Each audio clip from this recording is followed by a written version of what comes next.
திரு ஷியாம், இதில் நாகராஜ் வேற ஒரு கருத்தை சொல்கிறாரு. திரு விஜயெல்லாம் உள்ளே வர்றதுனால அரசியலில் அவங்களுக்கு இருக்கக்கூடிய அழுத்தத்தின் காரணமாக இந்த முயற்சியில் முன்னெடுக்கிறாங்க அப்படின்னு ஒரு பார்வை முன்வைக்கிறாரு. அதை எப்படி பார்க்குறீங்க? இந்த ஒரு மாநாடு எத்தனை அரசியல் பார்வைகளை உருவாக்குதுன்னு பாருங்க. மது எதிர்ப்பு என்பது அது வேற ஹோலிஸ்டிக் அப்ரோச்.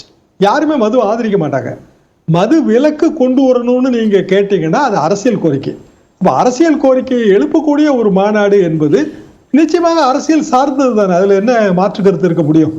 அப்போ திருமாவளவன் அவர்கள் எடுத்திருக்கிற மது மற்றும் போதைப் பொருள் ஒழிப்பு ஏற்கனவே சட்டபூர்வமா இருக்கு. மெடிக்கல் மெரிஜுவானா சட்டபூர்வமா மெரிஜுவானா விற்கிற நாடு அமெரிக்கா. இங்க நம்ம அப்படி கிடையாது. நம்ம அதெல்லாம் எதிர்க்கிறோம், சட்டபூர்வமா தடுத்து இருக்கிறோம். அதை தாண்டி நடக்கிற நடமாட்டம் அதை கண்காணிப்பதற்கு பெரிய பெரிய அமைப்புகள் இருக்கின்றன. மது எல்லா இடத்துலயும் கிடைக்கிற ஒரு விஷயம். தொழுநோயாளி கையில இருக்கிற பணம், தொழுநோயாளி கையில் இருக்கிற வெண்ணெய், இதுதான் மது மூலமா கிடைக்கிற வருமானத்தை பற்றி அண்ணா சொன்னது. அந்த காலகட்டம் மாறிடுச்சு. 1970 இருந்து இன்னைக்கு எவ்வளவு மாறி வந்துட்டோம்.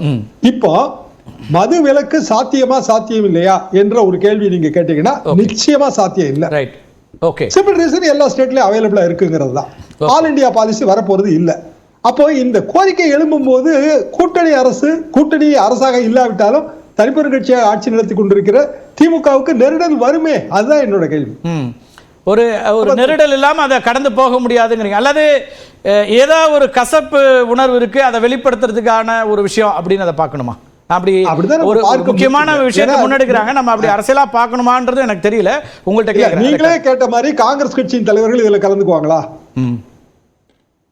அது முடிவெடுப்போங்கிறாரு. இனிமேதான் நாங்க முடிவெடுப்போம் அப்படின்றாங்க கட்சியில. பேசலாங்க, அவங்க கலந்துக்கிடணும் இல்லையா? Okay right. Okay okay. So அது ஒன்று மதுவிலக்கு நடைமுறை சாத்தியம் இல்லை. அதே போல இது ஒரு நெருடல் இருக்கக்கூடியதாக தான் அதை பார்க்க வேண்டியிருக்கு இந்த மாநாடு மூலமா. அதுவால் ஏற்படக்கூடிய தீமைகளை விலக்கி நம்ம எல்லாருமே பிரச்சாரம் பண்ணலாங்க. ஓகே, அது சரிதான், சரியான ஒரு அப்ரோச் தான். ஆனால் மது விலக்குன்னு நீங்க கேட்டீங்கன்னா அரசாங்கத்தோட பாலிசி மாற்றம் தான். இப்ப ஒரு அம்சம் இருக்கு, நான் அதை நிறைவு கேள்வியா உங்களுக்கு வைக்கிறேன். இப்ப திருமாவளவன் அவர்களோடு நல்ல நட்பு இருக்கு, நெருக்கம் இருக்குன்னு அமைச்சர்கள் எல்லாருமே இன்னைக்கு 3-4 அமைச்சர்கள் ரியாக்ட் பண்ணிருக்கிறாங்க. அதுவே என்னன்னா விசிகேவை நாங்கள் எப்படி மதிப்பிடுகிறோம் அல்லது திருமாவளவன் அவர்களை எப்படி மதிப்பிடுகிறோம்ங்கிறத வெளிப்படுத்தக்கூடிய ஒன்றாக இருக்கிறது.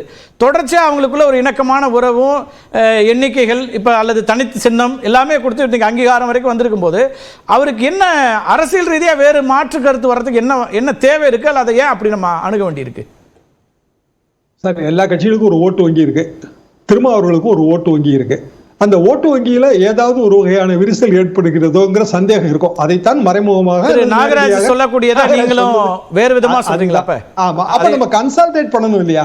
ஒரு ஓட்டு வங்கியை நம்ம கன்சல்டேட் அப்படியான ஒரு முயற்சிங்கிறதாகவும் அதை பார்க்கலான்றீங்க. அப்ப நீங்க ஓகே, அப்படிதான் பார்க்க முடியும். காரணம் வரவிருக்கிற உள்ளாட்சி தேர்தல். ஓகே, நன்றி திரு ஷியாம். இணைப்பில் கருத்துக்களை சொன்னது. திரு வன்னி, நீங்க